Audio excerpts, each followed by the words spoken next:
आज के आपके करंट अफेयर्स 4 अप्रैल 2022 के सबसे पहला करंट अफेयर है heat wave in north India. तो आपके नॉर्थ इंडिया के अंदर इस टाइम हीट वेव चल रही है। अब हीट वेव होती क्या है? देखो, हीट वेव की दुनिया भर में कोई कॉमन डेफिनेशन नहीं है, ठीक है, पर वर्ल्ड मेट्रोलॉजिकल ऑर्गेनाइजेशन, एक इंटरनेशनल ऑर्गेनाइजेशन है, वर्ल्ड मेट्रोलॉजिकल ऑर्गेनाइजेशन, शॉर्ट में WMO। ये क्या करती है? दुनिया में वेदर प्रेडिक्शंस और किस तरीके से हम कॉमन स्टैंडर्ड्स बना सकें उसके लिए हेल्प करती है। तो अगर बन पाए तो इसके थ्रू आपके बन सकते हैं। तो इसने अभी के लिए एक डेफिनेशन जो की हुई है, ज्यादातर कंट्रीज चाहे एक्सेप्ट करें चाहे ना करें, वो ये है कि जब 5 या 5 से ज्यादा कंसेक्यूटिव दिन, जो लगातार 5 या 5 से ज्यादा दिन आपका जो टेम्परेचर है वो नॉर्मल से +5 डिग्री, 5 डिग्री या 5 डिग्री से ऊपर है।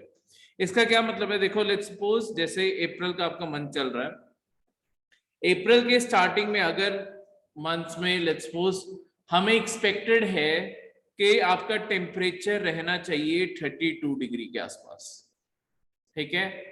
अगर ये इससे 5 डिग्री या 5 डिग्री से इवन ज्यादा होता है, 6 7 कोई भी डिग्री हो गया, ठीक है, +5 है, कोई भी डिग्री हुआ, उसे हम कहेंगे कि आपकी हीट वेव चल रही है, कि नॉर्मल से ज्यादा टेम्परेचर राइज हुआ है 5 दिन कंसेक्यूटिव।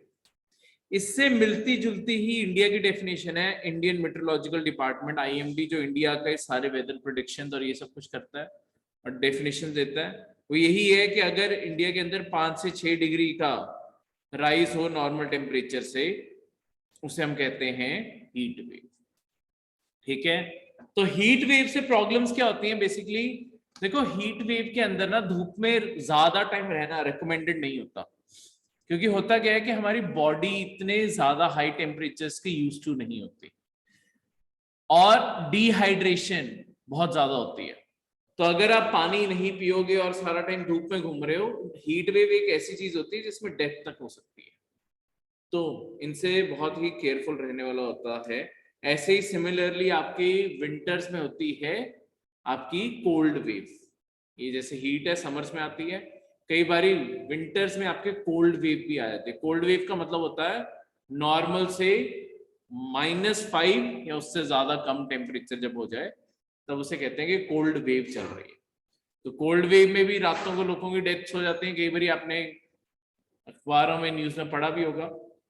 ये खासकर नॉर्थ इंडिया के साथ हमारे जो देश हैं, जैसे आप खासकर बांग्लादेश और पाकिस्तान को लगाओगे ना, इन महीनों में ना पाकिस्तान और बांग्लादेश जैसे देशों में बहुत ज्यादा डेथ्स होती हैं। क्योंकि कारण क्या है कि एक तो रमजान का महीना आ जाता है, ठीक है, इस्लाम में बहुत ही प्योर मंथ माना जाता है। इसमें क्या होता है कि सारा दिन वो फास्टिंग करते हैं, पूरा 1 महीना। तो सारे महीने फास्टिंग होती है, मतलब रात को जाके खाना खाते हैं सनसेट के बाद, ठीक है। तो सारा दिन ना पानी पीना है ना खाना खाना, और अगर उसके ऊपर हीट वेव, और ऐसे लोग जो बाहर काम कर रहे हैं, अंदर तो चलो तब भी कंफर्टेबल है, जो लोग बाहर काम कर रहे हैं ना वो पानी पी रहे हैं ना वो खा रहे हैं, और फास्टिंग अगर करते हैं तो डेथ बहुत ज्यादा बढ़ जाती है, ठीक है। तो ये चीज। सेकेंड करंट अफेयर है आपके श्रीलंका के बारे में। श्रीलंका में इसमें बहुत बड़ी क्राइसिस इमर्ज हुई है। अगर हमारा नेबरहुड देखो, एक्चुअली हमारे नेबरहुड में बहुत सारे क्राइसिस हैं। कल पाकिस्तान में पता है ना क्या हुआ है? 2 इवेंट्स एक साथ बैक टू बैक, मतलब इस वीकेंड में क्या हुआ है, आपके पाकिस्तान के प्राइम मिनिस्टर इमरान खान के खिलाफ नो कॉन्फिडेंस मोशन आना था। तो नो कॉन्फिडेंस के लिए ऑपोजिशन ने वोट पूरी जुटा ली, 172 को वोटें चाहिए सरकार बनाने के लिए। वहां पे उन्होंने 197 के करीब लोगों को अपने साथ कर लिया। तो उसके बाद ये भी होने लग गया कि अगला प्राइम मिनिस्टर, नो कॉन्फिडेंस से इमरान खान हट जाएगा और अगले प्राइम मिनिस्टर बनेंगे आपके शहबाज शरीफ, नवाज शरीफ के भाई शहबाज शरीफ। तो पहले नवाज शरीफ रहे हैं। पर इमरान खान ने किया क्या, एक पूरे देश को एक एड्रेस दी, ठीक है, पूरे देश को एक तो स्पीच दी लाइव टेलीकास्ट पे आके। उसके बाद क्या किया, आपकी असेंबली डिसॉल्व करवा दी। पाकिस्तान में क्या हो रहा है उसके बाद मैं श्रीलंका पे भी आता हूँ। तो असेंबली डिसॉल्व करवा दी और फ्रेश इलेक्शन बुलवा दिए। तो जहां पे नो कॉन्फिडेंस मोशन से एक नया प्राइम मिनिस्टर बना था, इमरान खान को पता था उनकी कुर्सी गई, उन्होंने फ्रेश इलेक्शंस ही बुलवा दिए। पर उसके बाद ऑपोजिशन ने क्या किया, ऑपोजिशन ने उनकी लेजिस्लेटिव जो पार्लियामेंट की बिल्डिंग है उसे खाली करने से मना कर दिया, उन्होंने नए स्पीकर के इलेक्शन किए और उन्होंने शहबाज शरीफ को एज अ प्राइम मिनिस्टर बनाने का रेजोल्यूशन पास किया। तो बहुत सारी चीजें एक साथ पाकिस्तान के अंदर चल रही है। वैसे ही श्रीलंका के साथ कल श्रीलंका में क्या हुआ है, जितने भी देखो श्रीलंका में भी जो सिस्टम है ना, वहां पे प्रेसिडेंट एग्जिस्ट करता है, प्रेसिडेंट के under prime minister, prime minister का अपना काउंसिल ऑफ मिनिस्टर्स। कल सारे कैबिनेट मिनिस्टर्स ने श्रीलंका में रिजाइन डाल दिया, क्योंकि वो राजापक्सा जो उनके प्रेसिडेंट है उनकी एडमिनिस्ट्रेशन के साथ खुश नहीं है और जैसा पूरा श्रीलंका में हालात चल रहे हैं। सो बेसिकली हुआ क्या है ओवर द टाइम श्रीलंका में, देखो 2010 के बाद से क्राइसिस शुरू हुई है श्रीलंका में, बननी शुरू हुई थी तब। 2010 के बाद ना श्रीलंका ने बहुत ज्यादा बाहर फॉरेन डेट बहुत उठाया, कर्जा बहुत उठाया अपनी डेवलपमेंट सोच के कि हम अपनी डेवलपमेंट करेंगे तो हम पैसा और ज्यादा, देखो किसी भी स्टेट को या किसी भी देश को अगर डेवलपमेंट करनी है उन्हें सबसे पहले पैसा चाहिए। अगर तुम ये सोचोगे कि पहले पैसा आएगा फिर डेवलपमेंट करेंगे, ऐसा पॉसिबल नहीं होता। तो पहले तुम लोन उठाते हो, फिर उसकी इन्वेस्टमेंट करते हो, उस इन्वेस्टमेंट से जो रिटर्न आएगा उससे और ज्यादा टैक्सेस बढ़ेंगे तो तुम्हारी कलेक्शन बढ़ेगी। तो श्रीलंका की सरकार ने भी यही सोच के आपके फॉरेन डेट उठाना शुरू किया। पर ये जो डेट उठाया इसके जो टर्म्स थे, टर्म्स एंड कंडीशंस थे, ये सारी चीजें थी, ये उनकी कोई भी चीज फेवरेबल नहीं थी। जैसे चाइना से लोन लिए, चाइना ने बहुत ही हाई इंटरेस्ट रेट पे लोन दिए। उसके बाद ऐसे प्रोजेक्ट्स बनाए गए, जैसे कि चाइना ने एक पोर्ट बनाया हम्बनटोटा पोर्ट, ये आपके श्रीलंका में एग्जिस्ट करता है हम्बनटोटा पोर्ट। हम्बनटोटा पोर्ट क्या है, ये खाली पड़ा, बिलियंस ऑफ डॉलर लग गए इस पोर्ट को बनाने के लिए, और अब ये पोर्ट बिल्कुल खाली पड़ा हुआ है। अब खाली पोर्ट तो एक तरीके से पैसे की वेस्टेज है, शिप्स ही नहीं आ रही। तो वैसे ही आपके एयरपोर्ट्स जो खाली पड़े हैं, तो ऐसी चीजें देखो, इंफ्रास्ट्रक्चर भी तभी काम का है जब उसका यूज हो रहा हो। मैं आज एक हाईवे बना दूं, उस हाईवे पे जाता कोई भी नहीं है, ठीक है, या पूरे दिन में 20 गाड़ियां निकलती हैं, वो हाईवे तो वेस्ट है ना फिर, ठीक है। इसी कारण आपके श्रीलंका के ये फॉरेन डेट जो है ये कभी रिकवर नहीं हो पाया, और उस टाइम पे डेट जो उठाया उसने ओवरऑल जीडीपी के ऊपर 88% जीडीपी के ऊपर बर्डन डाल दिया 2019 आते थे। 9 साल में इतना ज्यादा कर्जा उठाया गया, ठीक है। इसमें एक परिवार, इसके बारे कभी आपको मेंस में बताऊंगा, ये जो राजापक्सा ये करके है ना, राजापक्सा प्रेसिडेंट है, पर बहुत सारे अगर आप मिनिस्टर्स देखोगे ना वो भी राजापक्सा है। ये एक ही परिवार है, एक सिंगल परिवार पूरे की पूरी श्रीलंका को चला रहा है एक तरीके से, क्योंकि सारे पॉलिटिशियन, बड़े बड़े पॉलिटिशियन एक ही परिवार से हैं, ठीक है। ये मान लो कि लेट्स सपोज अगर गांधी परिवार रूल करता और लेट्स सपोज राहुल गांधी के और आगे 5-6 या तो सिबलिंग्स होते, या जो पहले संजीव गांधी उनके बेटे बच्चे रहे हों, या आपके मतलब गांधी फैमिली में ही कजन्स और ये सब कुछ मिलके ये सरकार चला रहे हो, एक रफ इस तरीके से लगा लें। तो ये सारी चीजें श्रीलंका में हो रही हैं, तो एक ही परिवार के ऊपर इस कारण, और इस टाइम तो सारे परिवार के लोगों ने भी क्विट कर दिया, ठीक है। अब देखो ये कर्जा 2019 तक तब भी सरकार मैनेज कर पा रही थी, क्योंकि श्रीलंका में ना टूरिज्म बहुत है, टूरिज्म होने के कारण उनका रेवेन्यू तब भी आता रहता था, और उन्हें यही उम्मीद थी कि और पोर्ट्स बनाएंगे और एयरपोर्ट्स बनाएंगे और टूरिज्म आएगा। पर फिर क्या हुआ, 2019 आया और उसके एंड में कोविड-19 शुरू हुआ दुनिया में। 2020 में उसका असर सारी दुनिया में फैल गया, इसके कारण आपके टूरिज्म सेक्टर बंद हो गया, और करते कराते उसके बाद से 2021 तक उनका जो डेट है वो 101% हो गया, यानी कि उनकी जितनी बड़ी जीडीपी नहीं है उससे ज्यादा उनके ऊपर कर्ज है। अब इसे कंट्रोल करने की जगह अब सरकार ने गलत फैसले कहां किए, सरकार ने गलत फैसले यहां पे किए कि दो चीजें होती है आपकी इकोनॉमी में। देखो अब अगर तुम्हारी इकोनॉमी, देखो सरकार ने सिर्फ बाहर से लोन लिया होता, इंटरनली अपने लोगों से भी, जैसे इंडिया की गवर्नमेंट जो लोन लेती है, फॉरेन डेट नहीं, सिर्फ इंडिया का डेट भी है, इंडियन से भी वो बहुत सारा कर्जा उठाती है, ठीक है, आप गवर्नमेंट के बॉन्ड खरीद सकते हैं और वो सब कुछ कर सकते हैं। अब इकोनॉमी अल्टीमेटली काम करती है प्रिंसिपल के ऊपर, डिमांड कितनी है और उसकी सप्लाई कितनी, ठीक है। अब जैसे जैसे फॉरेन का कर्जा बढ़ता जा रहा था, फॉरेन इंपोर्ट्स करवाना, यानी कि मतलब और डॉलर कमाना, तो इंपोर्ट कंट्रोल करने चाहिए थे, यानी कि इकोनॉमी के अंदर जो डिमांड है इससे किस तरीके से कंट्रोल में लाना जरूरी था, जो भी चीजें वो बाहर से मंगाते हैं उसे कंट्रोल में लाना जरूरी था। अगर डिमांड तुम्हें कंट्रोल में लानी है, देखो डिमांड का मतलब होता है लोग तुम्हारी इकोनॉमी में चाहते क्या है। डिमांड तभी आ सकती है जब लोगों के पास पैसा है। लोगों के पास से पैसा तुम दो तरीके से निकाल सकते हो, एक है लोगों के ऊपर टैक्सेस बढ़ा दो। अगर कोई बंदा 100 रुपए कमाता है, लेट्स सपोज पहले तुम उसके ऊपर 15% टैक्स लगाते थे, 15 रुपए निकाल लेते थे हर 100 से, आज तुम 30% कर दोगे, उसकी खर्चने की पावर तो कम होगी ना, अब उसके पास पीछे बचे 70 रुपए, तो वो बाकी के 30 रुपए तो खर्च ही नहीं पाया, वो तो सरकार लेगी है। दूसरा तरीका होता है डिमांड मारने का, कि आप उन्हें बैंक में अच्छा सेविंग इंटरेस्ट रेट दे दो। लोग बैंक में अपना पैसा रखना शुरू कर देंगे। अगर लोग बैंक में अपना पैसा रख रहे हैं तो अल्टीमेटली खर्चा नहीं कर रहे ना, लोग खर्चा नहीं कर रहे तो इकोनॉमी में पैसा नहीं आ रहा, पैसा नहीं आ रहा तो इकोनॉमी में डिमांड नहीं आ रही। देखो खाना कब महंगा होगा, लेट्स सपोज प्याज कब महंगे होंगे, जब हर बंदा प्याज खरीद रहा है, ऑब्वियसली प्याज महंगे होंगे।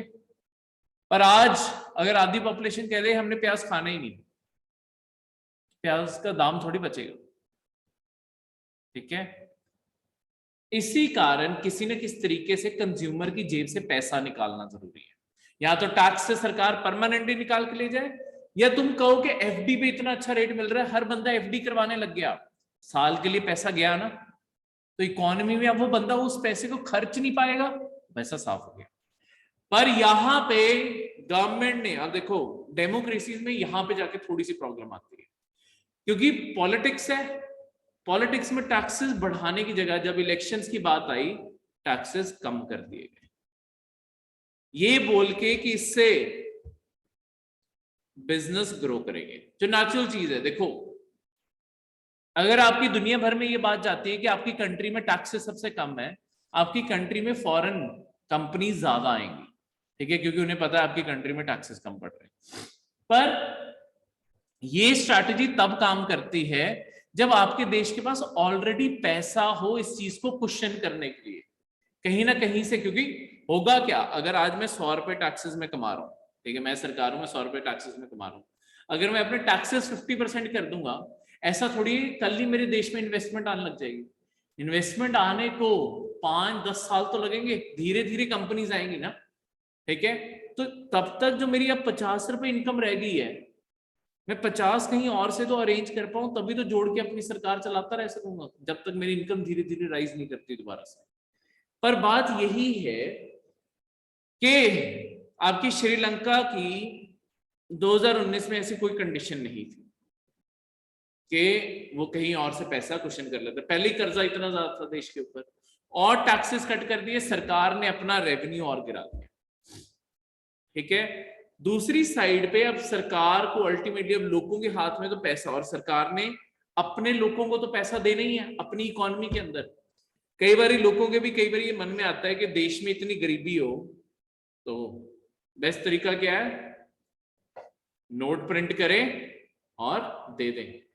सरकार ही प्रिंट करती है नोट, अरे सारे मतलब इंडिया के अंदर, मतलब कभी किसी अगर मन में ये थॉट आया है कि अगर इतने ही गरीब है तो हम सारे गरीबों को नोट प्रिंट करके दे दें और इंडिया अपने आप अमीर हो जाएगा। पर होता क्या है, जब भी मैं नोट प्रिंटिंग करूंगा तब हमेशा मैं डिमांड बढ़ा दूंगा, कैसे?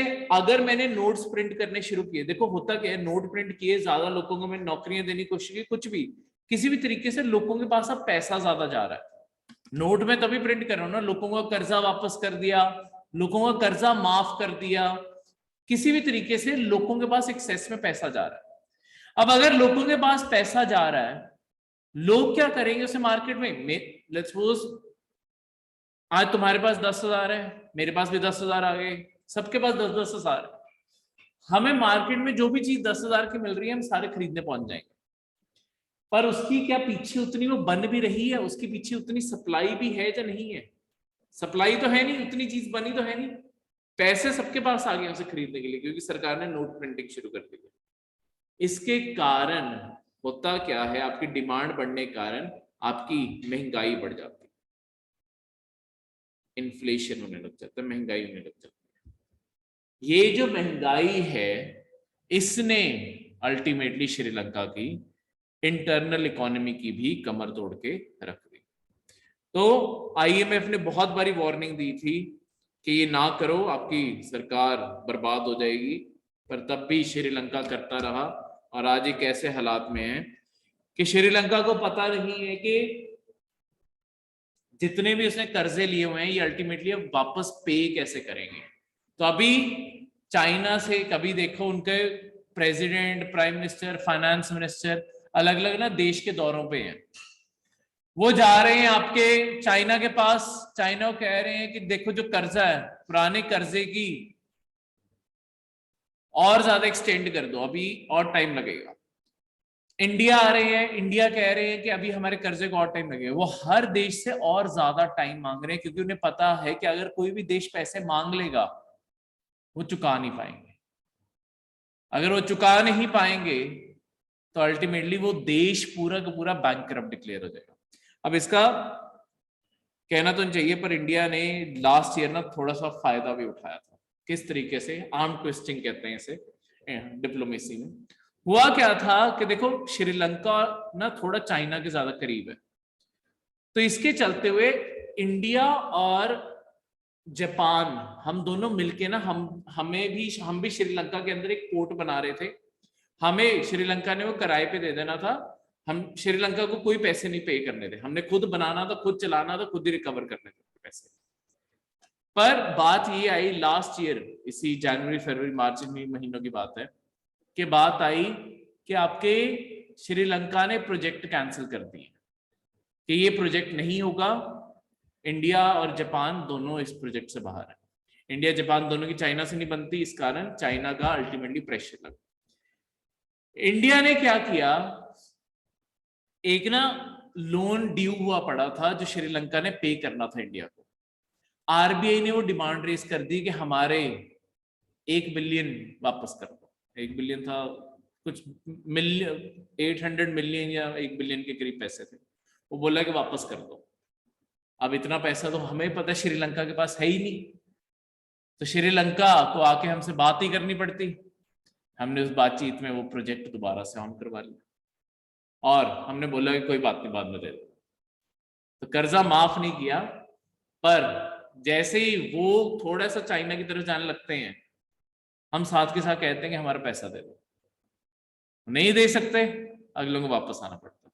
सेम चीज चाइना भी करता है, अगर श्रीलंका इंडिया की तरफ आने की कोशिश करता है, चाइना कहता है हमारा पैसा दे। तो देखो होता क्या है दुनिया में, जब भी डिप्लोमेसी कमजोर पड़ती है ना, जब भी तुम्हारे देश की अपनी पॉलिसीज कमजोर पड़ती हैं, दुनिया में कोई भी अच्छा देश नहीं होता, हर देश अपने इंटरेस्ट में काम कर रहा है। तो साथ ही साथ हर देश तुम्हारा फायदा उठाने भागेगा, ठीक है? तो यही पाकिस्तान के साथ हो रहा है, यही श्रीलंका के साथ है, और ये इंडिया के लिए बार बार सीख है कि हमें अपनी पॉलिसीज इंडिपेंडेंट रखने की जरूरत क्यों है। क्योंकि ये आर्म ट्विस्टिंग की प्रैक्टिसेस, इंडिया ना 50s और 60s के जमाने में इंडिया के साथ भी आर्म ट्विस्टिंग होती थी। जब इंडिया में खाना नहीं था, हमें पॉपुलेशन को खिलाने के लिए भी बाहर से ग्रांट आती होती थी खाने की, ठीक है? तो तब ये खाना ही नहीं भेजते होते थे अमेरिका जैसे देश, जब इन्हें पता होता था कि कोई बात बनवानी है इंडिया से, तो थोड़ी डिले कर देते थे। तो इंडिया से बात बनवा के कहते फिर देंगे। थर्ड आपका जो करंट अफेयर है वो है गुड मैन्युफैक्चरिंग प्रैक्टिसेस। देखो आपकी इंडिया की एक वैक्सीन है कोवैक्सीन, भारत बायोटेक ने बनाई है। कोवैक्सीन कईयों ने लगवाई भी होगी, अगर किसी ने लगवाई है तो ठीक है। जो कोवैक्सीन है इसे आपके WHO का अप्रूवल मिल गया, दुनिया में अब ये रिकॉग्नाइज है एज अ वैक्सीन। तो इंडिया ने देखो पहले क्या था, WHO 2020 में रिकॉग्नाइज नहीं कर रहा था इस वैक्सीन को, हमने क्या किया, इंडिया के अंदर लगवा दी। अब अगर तुम 1 बिलियन लोगों के देश में 30-40% को भी लगवा दो तो करोड़ों में लोगों ने ये वैक्सीन लगा ली है दुनिया की आबादी के तौर पे। ऑब्वियसली WHO ने भी फिर मान्यता दे ही दी कि अब इतने लोग तो इसी से ही वैक्सीनेटेड है। पर अब बात क्या है कि टेम्पररी भारत बायोटेक का, देखो जितनी भी वैक्सीन अप्रूवल हुई थी ना, वैक्सीन कभी भी इतनी जल्दी नहीं तैयार होती। वैक्सीन पहली बात तो हमेशा वायरस के लिए बॉडी यूज होता है, किसी भी वायरस के लिए एक प्रिवेंटिव तौर पे, ये इलाज नहीं है कोई, ये सिर्फ एक प्रिवेंशन है, उसके लिए वैक्सीन बनती है। ऐसा नहीं है कि जिसने वैक्सीन लगवाई है उसे कोविड नहीं हो सकता, हर वायरस हो सकता है। जैसे हमने पोलियो की भी वैक्सीन लगवाई है, ऐसा नहीं है कि पोलियो किसी को नहीं हो सकता, सब हो सकता होता है। बस बात क्या होती है, चांसेस रिड्यूस होके 10%, 5% मैक्सिमम इतने रह जाते हैं, तो ज्यादातर नॉर्मल हो जाता है। तो ये जो वैक्सीन बनाएगी, देखो एक वैक्सीन बनाने को ना वैसे कम से कम 5 से 7 साल लग जाते हैं, कम से कम भी, ठीक है। पर क्योंकि कोविड-19 दुनिया में एक पेंडेमिक के तौर पे फैल गया था, WHO ने क्या किया, एक ना आपकी होती है इमरजेंसी यूज परमिशन। किसी मेडिसिन को इमरजेंसी केस में जल्दी अप्रूवल दे दिया जाता है। अभी सारे टेस्ट पूरे नहीं हुए होते, सारे टेस्ट करने में तो 5-7 साल लग जाएंगे। तो बेसिक टेस्ट हो गए हैं, कुछ ह्यूमन ट्रायल्स हो गए हैं, सब कुछ हो गया है, इमरजेंसी अप्रूवल मिल जाता है उसको। तो दुनिया में जितनी भी वैक्सीन अप्रूव हुई वो सारी की सारी एक तरीके से इमरजेंसी के तौर पे अप्रूव हुई थी, ठीक है। वो सारी की सारी इमरजेंसी वैक्सीन अप्रूवल्स थी। अब कोवैक्सीन को भी बाद में यही, क्योंकि अभी इतने साल तो हुए नहीं, अभी इतना डेटा इकट्ठा नहीं हुआ, तो अभी सारी वैक्सीन से इमरजेंसी यूज स्टेटस पे ही चल रही है, ठीक है।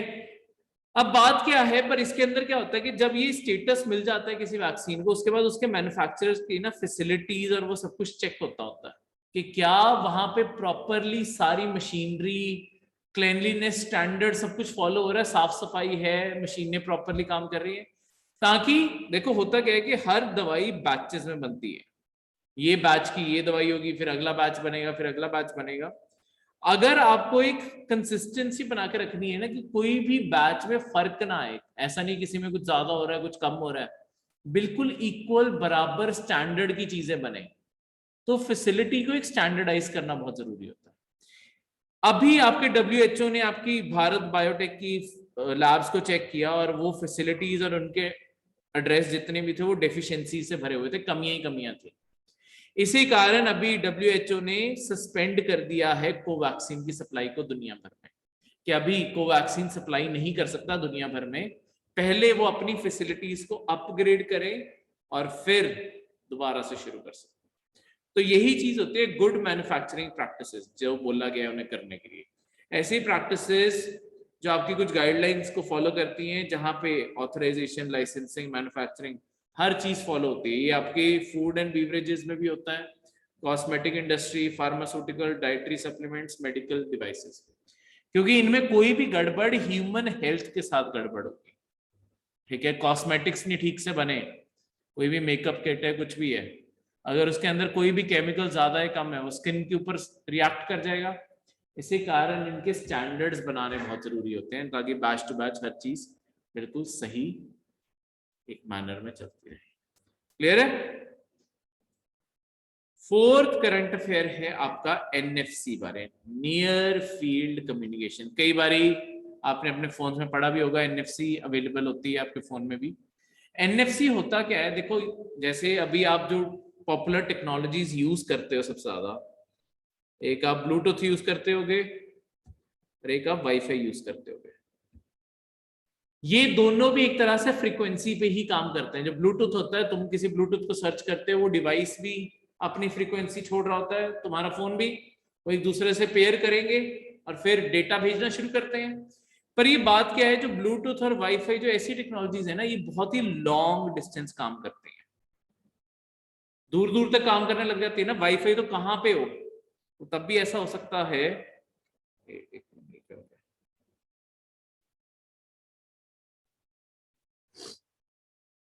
हाँ, वाईफाई ऐसा हो सकता है कि कहीं बहुत दूर लगा और तब भी तुम सिग्नल पकड़ रहे हो। ब्लूटूथ भी सेम चीज है।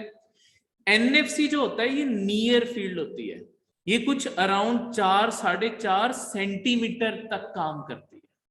तो लिटरली तुम्हें उस डिवाइस के बिल्कुल साथ होना चाहिए। ऐसा क्यों? देखो, जितनी दूर होगी टेक्नोलॉजी, अगर लेट्स सपोज जैसे ब्लूटूथ से डेटा ट्रांसफर कर रहे हो, ठीक है, एक डिवाइस से दूसरे डिवाइस ब्लूटूथ पे डेटा जा रहा है, ये चीज क्या होती है, अगर कोई हैकर होगा ना, वो बीच में से आपका डेटा हैक मार सकता है, क्योंकि है तो फ्रीक्वेंसी वेव्स ही ना जो ट्रैवल कर रहे हैं। एनएफसी एक ऐसी चीज है जो बहुत ही नियर, 4 सेंटीमीटर के बीच में हैकर कहां से आ जाएगा। लिटरली तुम्हें फोन्स को, अगर तुम्हें एक फोन से दूसरे फोन एनएफसी करना है, तुम्हें दोनों फोन को जोड़ के रखना पड़ता, तो वो डेटा सिग्नल बहुत ही पास हो जाता है किसी और थर्ड पर्सन के इंटरवीन करने के लिए, ठीक है।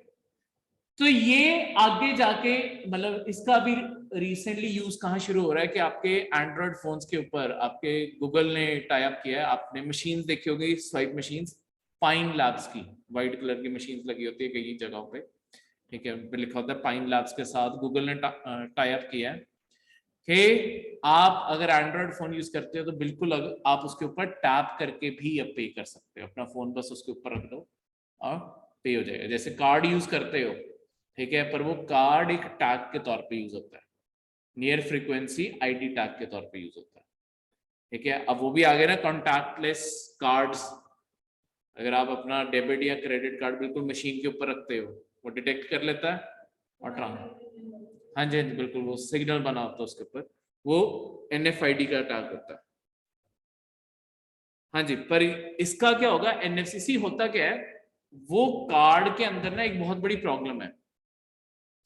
कार्ड के अंदर प्रॉब्लम क्या है कि लेट्स सपोज आपके पर्स के अंदर आपका कार्ड है, ठीक है, बैग पर्स में रखा है, जो लेडीज ने अपने पर्स में रखा है, आपके कार्ड से कोई भी पैसे निकाल सकता है अगर आपके वो अवेलेबल है। सी होता क्या, क्योंकि कोड थोड़ी डालना होता है, तो किसी के पास भी हैकिंग मशीन है, जैसे कहीं पे भी क्राउडेड प्लेस है, अगर 2 मिनट उन्होंने आपके कार्ड के पास वो मशीन रखी, वो स्वाइप मार के चले जाएंगे, तुम्हें तो बाद में कभी जाके एहसास होगा कि तुम्हारे पैसे निकल गए, ठीक है। तो वो चीजें हैकेबल है।